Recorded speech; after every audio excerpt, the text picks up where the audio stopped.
Hi friends, சுட்டு மிலி சுடரே இனி வரப்போகிற எபிசோட்ஸ்க்கான பிரம தான் இந்த வீடியோவில் பார்க்க போகிறோம். வாங்க ஃப்ரெண்ட்ஸ் பார்க்கலாம். சுடர் அம்மு திரும்பவும் வீட்டுக்கு வராமல் இல்லை சேஃப்டியாக ஜெயிலுக்கு போகாமல் நான் எங்கேயும் போக மாட்டேன், நான் ஸ்கூலுக்கு போகவே மாட்டேன் அப்படின்னு பிடிவாதமாக உட்காந்துட்ருக்காங்க. எக்ஸாம்ஸ் எல்லாம் வேறு நடந்துட்டுருக்கு. எல்லாருமே ஸ்கூலுக்கு போயிருக்காங்க. தியா தருண் கூட ஸ்கூலுக்கு கிளம்பிட்டாங்க. சுடர் மட்டும்தான் போகவே மாட்டேன்னு பிடிவாதமாக இருக்கிறாங்க. மகேஷும் ஸ்கூலுக்கு போயிருக்காங்க. வெற்றிக்கு கொஞ்சம் உடம்பு சரி ஆனதுக்கப்புறமா மகேஷை அவர் தான் கூட்டிகிட்டு வந்துட்டுருக்காரு. இப்போது ஒரு நாளாக பார்க்குறாரு, சுடர் வரல. இன்றைக்கி ஸ்கூலுக்கு போகும்போது என்னாச்சு, சுடர் ஏன் ஸ்கூலுக்கு வரல அப்படின்னு லஞ்ச் கொடுக்க போகும்போது கேட்குறாங்க. சுடர் ஆளை காணுமே அப்படின்னு கேட்கும்போது தான் சுடர் ஸ்கூலுக்கு வரலன்ற விஷயத்த தெரிஞ்சுக்கிறாரு. அப்போது ஏன் அவளுக்கு ஏதாச்சும் உடம்பு சரியில்லையா அப்படின்னு கேட்கும்போது உடம்பெல்லாம் நல்லா தான் இருக்காங்க அப்படின்றாங்க. அப்புறம் ஏன் அப்படின்றாங்க, சுடரோடைய அம்மா ஃப்ரெண்டு இருக்காங்கல்ல, அவங்க காணாமல் போயிட்டாங்க அப்படின்றாங்க. இதை கேட்டு ரொம்ப அதிர்ச்சி ஆகுறாரு. என்ன சொல்கிறீங்க சுடர், நேற்று அங்கே நீங்கள் 2 பேரும் வந்து பார்க்கும்போது கூட அவங்க ஊருக்கு கிளம்பி போயிட்டாங்க, நீங்கள் பார்க்க முடியல, அடுத்த டைம் வந்தால் பார்த்துக்கலான்னு தானே சுடர் சொன்னா, அவங்க எப்படி காணாமல் போனாங்க அப்படின்றாங்க. தெரியல அங்கிள், எங்கே போனாங்கன்னு யாருக்குமே தெரியல, அவங்கள எல்லா இடத்துலையுமே தேடிட்டுருக்காங்க, போலீஸ் எல்லாம் கூட தேடிட்டுருக்கு அப்படின்றாங்க. என்ன சொல்கிறீங்க அப்படின்னு. ஓ, கம்ப்ளைண்ட் கொடுத்துருப்பாங்க போல இருக்குது காணோன்னு, அதான் எல்லோரும் தேடுவாங்கன்னு வெற்றி புரிஞ்சுக்கிறாரு. ஓ அப்படியா, சரி கவலைப்படாத, சுடர் கிட்ட சொல்லு, நீ கண்டிப்பாக அவங்க அம்மா ஃப்ரெண்டு கிடச்சிருவாங்கன்னு சொல்லிட்டு அப்படின்றாரு வெற்றி. சரிங்க அங்கிள் அப்படின்னு சொன்னதும் அங்கேருந்து கிளம்பி வெற்றி வந்துட்டாரு. என்னாச்சு, நம்ம மனசுக்கே ஒரு மாதிரியாக இருக்குது, படபடப்பாக இருக்குது. சுடரோடைய அம்மா ஃப்ரெண்டை வேற இப்போ காணுமா, அந்த அம்மா ஃப்ரெண்டு யாருன்னு கூட நம்ம இது வரைக்கும் பார்த்ததே கிடையாது, இப்போ என்ன பண்ணுறது அப்படின்னு வெற்றி நேராக வீட்டுக்கு போகிறாரு. வீட்டுக்கு போனதுக்கப்புறமா அபியை பற்றின நியூஸு இப்போ டிவியில் வந்ததுக்கப்புறமா புலிக்குட்டி அதை பார்த்துட்டு ரொம்பவே அதிர்ச்சி ஆகுறாரு. புலிக்குட்டி வந்து கரெக்டாக வெற்றிக்கு கால் பண்ணுறாரு. வீட்டுக்கிட்ட வெற்றி வந்துட்டாரு. என்னடா என்னாச்சு, இப்போ எதுக்கு ஃபோன் பண்ணுற அப்படின்றாங்க. எங்கடா இருக்கு அப்படின்னு. உடனே இப்போ தான் மகேஷ்க்கு லஞ்ச் குடிச்சிட்டு தோ கிட்ட வந்துட்டேன்டா அப்படின்றாங்க. சரி சரி உடனே வா, உங்ககிட்ட ஒரு முக்கியமான விஷயம் பேசணும் அப்படின்னு சொல்லிட்டு புலிக்குட்டியை ஃபோனை கட் பண்ணிடுறாரு. என்னடா அப்படின்னு வெற்றி கேட்கறதுக்குள்ள வந்தவர், என்னாச்சுடா ஃபோனில் டென்ஷனாக பேசுகிற, என்ன விஷயம் அப்படின்னு கேட்கவும், இங்கே வந்து பாருடா வெற்றி அப்படின்னு நியூஸ் போட்டு காட்டுறாரு. அதை பார்த்த உடனே வெற்றி ரொம்ப அதிர்ச்சி ஆகுறாங்க. அபி தப்பிச்சு போயிட்டாங்க அப்படின்னு ஜெயிலுக்கு போகிற வழியில் அந்த விஷயத்தை பற்றி சொல்கிறாங்க. இதை கேட்டு ரொம்ப ரொம்ப அதிர்ச்சி ஆகுறாரு. அப்புறம் தான் கருணாவும் வராரு, ஸ்வேதா வராங்க, எல்லாருமே வீட்டில் இருக்கிறவங்க அவங்களுடைய அம்மா எல்லாரும் வராங்க. கர்ணா என்ன கர்ணா இது, நீ இதை பார்த்தியா இல்லையா அப்படின்றாங்க. இப்போ தான் வெற்றிக்கிட்ட எதுவுமே தெரியாத மாதிரியே நடிக்கிறாரு கர்ணா இருந்துக்கிட்டு. என்னாச்சு வெற்றி என்ன அப்படின்றாங்க. இங்கே பாரு அப்படின்னு சொல்லிட்டு நியூஸ் பார்க்குறாங்க எல்லாருமே. இதை பார்த்த உடனே ஸ்வேதாவுக்கு பயங்கரமான கோவம் வருது. கிரிமினல் கொலையை பண்ணிவிட்டு ஜெயிலுக்கு போகிறதுக்கு மறுத்துக்கிட்டு தண்டனை அனுபவிக்கிறதுக்கு பயந்துக்கிட்டு ஓடி போயிட்டாடா, தப்பிச்சு, அதுவும் போலீஸ்கிட்ட இருந்தே, எவ்வளோ தைரியம் இருக்கணும் அவளுக்கு அப்படின்னலாம் வந்து கோவமாக பேசுகிறாங்க. என்ன இது, நீங்கள் இதை பார்க்கலையா அப்படின்றாங்க. கர்ணா என்ன கர்ணா அப்படின்னு ஒன்று. வெற்றி எனக்கே இந்த விஷயம் தெரியாது வெற்றி, நீ சொன்னதுக்கு அப்புறமா தான் தெரியும். அந்த அபி ஜெயிலுக்கு போகிற வழியிலேருந்து தப்பிச்சு போயிருக்கா அப்படின்னா என்ன மோட்டிவேஷனாக இருக்கும் அவளுக்கு ஜெயிலுக்கு திரும்பவும் போகிறதுல விருப்பமே இல்லை. நான் தான் அவங்ககிட்ட சொல்லிகிட்டே இருந்தேன்ல வெற்றி, அவள் ஏதோ பிளான் போட்டிருக்கான்னு, அந்த மாணிக்கத்தை கூட சேர்ந்துக்கிட்டு அவள் ஏதாச்சும் பண்ண பிளான் போட்டிருப்பா, அதான் அப்படின்னு நம்ம கர்ணா வெற்றியோட மனசை குழப்புறாரு. அவள் அப்படியெல்லாம் பண்ணுவாளான்னு வெற்றிக்கு பல யோசனையாக இருக்குது. என்ன வெற்றியா அப்படின்றாங்க. கொலையை பண்ணிவிட்டு ஜெயிலுக்கு போக பயந்துக்கிட்டு எவ்வளோ திமுறா போலீஸ்கிட்டேருந்தே தப்பிச்சு போயிருக்கா பார்த்தியா, அவள் போய் எக்ஸாம் எழுதிருக்க, பரவாயில்ல வந்திருக்கா, அப்படி இப்படின்னீங்க. அவளுக்கு வெளியில் வந்ததும் வெளியில் இருக்கணும்னு ஆசை வந்துடுச்சு போல இருக்குது, பரவாயில்ல வெளியில் வந்ததுனால, அதான் போலீஸ்க்கு அந்த மண்ணை தூப்பிட்டு காணாமல் போயிட்டா. நீங்கள் எதுக்கும் ஜாக்கிரதையாகவே இருங்க, வெளியிலலாம் எங்கேயும் போகாதீங்க, அவள் ஏதாச்சும் உங்களை பண்ண கூட காத்திருப்பா அப்படின்றாங்க. என்ன சேத்தா நீ, அவளுக்கு பயந்துட்டு நம்ம வெளியில் போகாமல் இருக்க முடியுமா அப்படின்றாங்க. மகேஷையும் நம்ம பத்திரமா பார்த்துக்கணும், அவள் பார்வதியக்காவை கொலை பண்ணவ தானே, உங்களை ஏதாச்சும் பண்ண மாட்டான்னு என்ன நிச்சயம், சொத்துக்காக பணத்துக்காக என்ன வேணாலும் பண்ணுவா, உஷாராக இருங்க, அவர் யார் பேச்சையும் கேட்டுக்கிட்டு அவள் நல்லவன் நம்பிடாதீங்க, அவள் எவ்வளோ தைரியமாக என்கிட்டே பேச வந்திருக்கா, தப்பு பண்ண குற்ற உணர்ச்சி கொஞ்சம் கூட இல்லாமல் நான் பண்ணலைன்னு வந்து நேரடியாக நிற்கிற, அவள் என்ன வேணாலும் அவள் பண்ணுவா அப்படின்னு ஸ்வேதா பேசவும் வெற்றிக்கு இது ஒரு மாதிரியாக இருக்குது. ஏன்னா வெற்றியை காரணம் காட்டி பேசுகிற மாதிரி தான் அவங்க பேசுகிறாங்க. அப்போது இங்கே கர்ணா வந்துட்டு வெற்றியும், நீ எங்கேயும் போகாத கர்ணா, நீ அவங்க சொல்கிற மாதிரி வீட்டுக்குள்ளே இரு, நான் பார்த்துக்கிறேன் அப்படின்றாங்க. வெற்றி, நீ என்ன பண்ணுவ வெற்றி, ஒரு வேளை நீ என் கூட இருக்கிறதுனால ஒன்று ஏதாச்சும் பண்ண கூட தயங்க மாட்டா அப்படின்னு. இங்கே பாரு கர்ணா, அப்படியே எனக்கு ஏதாச்சும் ஆனால் கூட எனக்கு எந்த கவலையும் இல்லை, எனக்குன்னு யார் இருக்கா, ஆனால் நீ உனக்காக மகேஷ் இருக்கான், உனக்கான அழகான வாழ்க்கை இருக்குது, குடும்பம் இருக்குது, நீ அமைதியாக வீட்டுக்குள்ளே இரு, நான் பார்த்துக்கிறேன். எவ்வளோ தைரியம் இருந்தால் அவள் போலீஸ் கஸ்டடியிலேருந்தே தப்பிச்சு போயிருப்பா. என்ன நோக்கமாக இருக்கும், நீ சொன்ன மாதிரி அந்த மாணிக்கத்தை கூட கூட்டு சேர்ந்துக்கிட்டு ஏதாச்சும் அவள் சதி பண்ணணும்னு நினச்சா அப்படின்னா நான் கண்டிப்பாக அவளை சும்மா விட மாட்டேன் கர்ணா. எந்த குடைச்சலும் கொடுக்காம எக்ஸாம் எழுதிட்டு போயிடுவான்னு பார்த்தா இப்போ அங்கேருந்து தப்பிச்சு போயிருக்காளா அவளை விடவே கூடாது அப்படின்னு சொல்கிறாங்க. ஆமாம் வெற்றி, இங்கே பார், அவள் அந்த மாணிக்கத்தை பார்த்து பேசிட்டு தான் இருக்கா. பொருள் முடிஞ்சு வெளியில் வந்ததுக்கப்புறமும் கூட அவள் தப்பிச்சு போயிருக்கா அப்படின்னா ஏதோ ஒரு காரணத்தினால தான் தப்பிச்சு போயிருக்கா. இங்கே பார், நம்ம ஆட்களுக்கு கிடைச்ச தகவல், அந்த மாணிக்கத்தை பார்த்து அவள் பேசினப்போ எடுத்த ஃபோட்டோ எது அப்படின்னு காட்டுறாங்க. இதை காட்டின விட சேர்த்தா வெற்றி எல்லாருமே ரொம்ப அதிர்ச்சி ஆகுறாங்க. இது தெரிஞ்சு எங்ககிட்ட சொல்லாமல் ஏன் மறைச்சிங்க, அவள் என்ன பண்ணுறா என்ன பிளான் பண்ணுறான்னு அவளை அப்போவே மடிக்கு பிடிச்சிருக்கலாம்ல அப்படின்னு எல்லாம் ஸ்வேதா கோவப்படுறாங்க. எல்லாம் காரணமாக தான் ஸ்வேதா, அவள் எங்கே போகிறா என்ன பண்ணுறா, யார் இவளுக்கு பின்னாடி யார் இருக்காங்கன்னு கண்டுபிடிக்கிறதுக்காக தான் நாங்கள் இவ்வளோ நாள் பொறுமையாக இருந்தோம். ஆனால் எப்படியோ எங்கள் கண்ணில் மண்ணை தூவிட்டு அவள் தப்பிச்சு போயிட்டா. உண்மையிலேயே அவள் கிரிமினல் தான் அப்படின்னு இங்கே கருணா வந்து சொல்லிட்டு இருக்காங்க. கண்டிப்பாக அந்த மாணிக்கத்து கூட சேர்ந்து ஏதோ பிளான் பண்ணதா அவங்ககிட்ட பேசியிருக்கா, ஏதாச்சும் பண்ணுவாங்க அப்படின்றாங்க. அது மட்டும் இல்லாமல் அவன் கையில் பார் ஏதோ டாக்குமெண்ட்ஸ் இருக்குது, நம்ம வீட்டில் காணாமல் போன டாக்குமெண்ட்ஸ் அவங்கிட்ட இருக்கிற மாதிரி எனக்கு தோணுது. இதை அவள் தான் எடுத்திருப்பாளோ, ஒருவேளை அந்த டாக்குமெண்ட்டை எடுத்து மாணிக்கத்துக்கிட்ட கொடுத்து 2 பேரும் கூட்டணி சேர்ந்துக்கிட்டு ஏதாச்சும் பண்ணுவாங்களா அப்படின்றாங்க.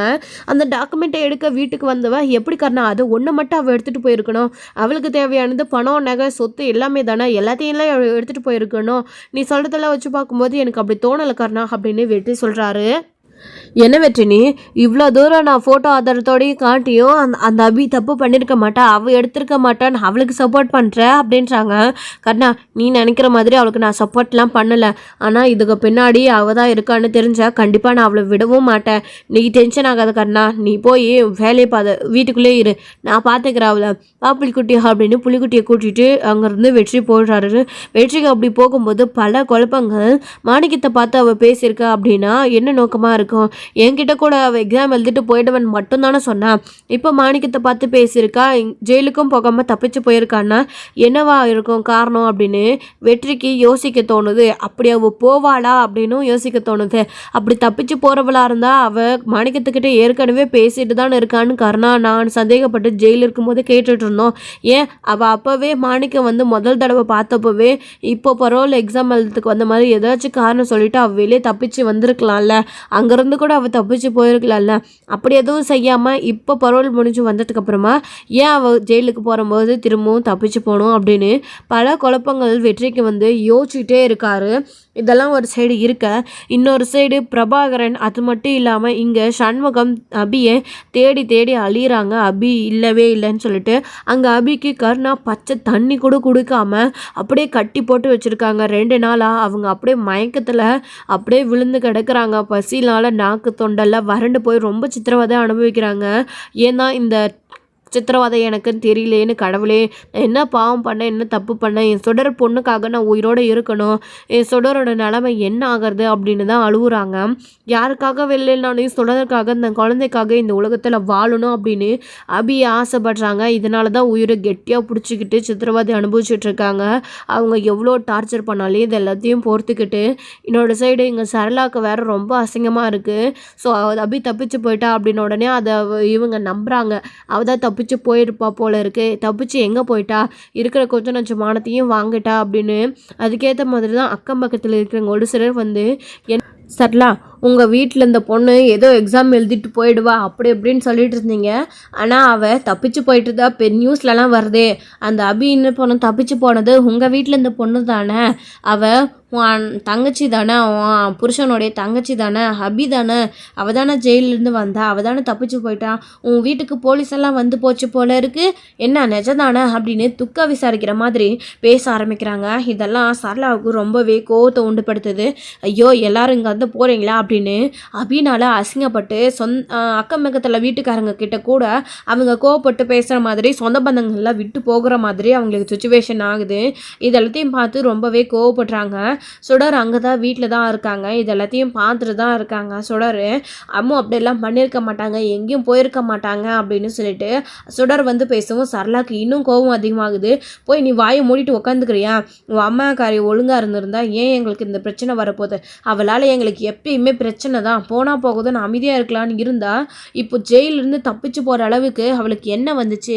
எங்கே தப்பிச்சு போனா அவள்? பேசாமல் ஜெயிலுக்கு போயிட்டு இருந்தா கூட நிம்மதியாக இருந்திருப்போம். நீயாச்சும் இங்கே ஒழுங்காக படிச்சுட்டு இருந்திருப்ப. இப்போது பார்த்தியா எங்களுக்கு எவ்வளோ அசிங்கமோ அவமானமோன்னு. உன் அம்மா எங்களை நிம்மதியாகவே இருக்க விட மாட்டாளா? அந்த மனுஷன் அதுக்கு தான் நேற்றுலேருந்து ஒரு மாதிரியாகவே இருந்திருக்காரு. இந்த விஷயம் ஏற்கனவே அவருக்கு தெரிஞ்சிருக்கும் போல இருக்குது. நம்மக்கிட்ட சொல்லாமே அவர் மறைச்சிட்டாரு. இப்போது தெருவா உன் அம்மாவை தேடி அவர் அலைஞ்சிட்டு இருக்காரு. இப்போ உங்களுக்கு சந்தோஷம் தானே அப்படின்னு சரளா பயங்கர கோவத்தோட சுடர்கிட்ட தான் கத்திட்டு இருக்காங்க. அக்கம் பக்கத்தில் இருக்கிறவங்களே இதெல்லாம் கேட்டதுக்கு அப்புறமா அங்கேருந்து கிளம்பி போயிடுறாங்க. அத்தா ஏன் அத்தா அம்மு திட்டுறீங்க? அப்படியெல்லாம் அம்மு தப்பிச்சு போயிருக்க மாட்டாங்க அப்படின்றாங்க. அப்போ உன் அம்மா தப்பிச்சு போகாமல் உன் அம்மாவை யார் கூட்டிகிட்டு போயிருப்பா? உன் அம்மா எங்கே போயிருப்பா? அதான் தெளிவாக சொல்கிறாங்களே உன் அம்மா தப்பிச்சு போயிட்டான்னு. அப்புறம் என்ன அப்படின்னு சரளா ஒரு பக்கம் கோவமாக கத்திட்டு இருக்காங்க. கத்திட்டு உள்ளே போனதுக்கு அப்புறமா தான் அவங்க யோசிக்கிறாங்க. ஒரு வேளை அபி இங்கே யாரோ துரத்துறாங்க, அங்கே அவள் யாரையோ துரத்தின்னு போனா அப்படின்னு எல்லாம் சொன்னாலே, ஒரு வேளை அவள் இப்போ ஜெயிலில் கொலை பண்ணிட்டு போனோன்னு சொன்னாலே அவங்களாலேயும் இல்லை அவளுக்கு ஏதாச்சும் அவங்க துரத்துறவங்களாலேயும் ஆபத்து இருந்திருக்குமா? அவங்க யாராச்சும் அவையை கடத்தி கொண்டு போயிருப்பாங்களா? அப்படி கடத்தி கொண்டு போயிருந்தா அவங்க யாராக இருக்கும்? ஒரு வேளை அவங்களால அபி இங்கே தங்கிட்டு இருந்ததுனால நமக்கும் பிரச்சனை வருமா? இங்கெல்லாம் கூட வந்து விசாரிப்பாங்களா? போலீஸ் வந்து அவங்க தங்கியிருந்தான்னு விசாரித்த மாதிரி அபீபை காணோன உடனே செத்து போனவங்க அவள் யாரையோ கொலை பண்ணிட்டான்னு சொன்னேன். அந்த ஆட்கள்லாம் வந்து நம்மக்கிட்ட வந்து கேட்பாங்களா? அபி அங்கே என் பொண்டாட்டியை கொலை பண்ணிவிட்டு அவள் எங்கே போயிட்டா? ஜெயிலுக்கு போகாமல் தண்டனை அனுபவிக்காமல் தப்பிச்சு போயிட்டாளா? அவளை மறைச்சி வச்சுருக்கீங்களான்னு நம்ம வீட்டிலலாம் வந்து கேட்பாங்களா அப்படின்னு ரொம்பவே கன்ஃபியூஷன் ஆகி சரளா பயங்கரமாக அழுதுகிட்டே அங்கே உட்காந்துட்ருக்காங்க. வீட்டில் சண்முகமே எல்லா இடத்துலையும் தேடி பார்த்துட்டு எங்கேயுமே அபியை காணோன்னு வந்துட்டாங்க. அவங்க வந்து நிறைய இடத்துல தேடவும் முடியாது.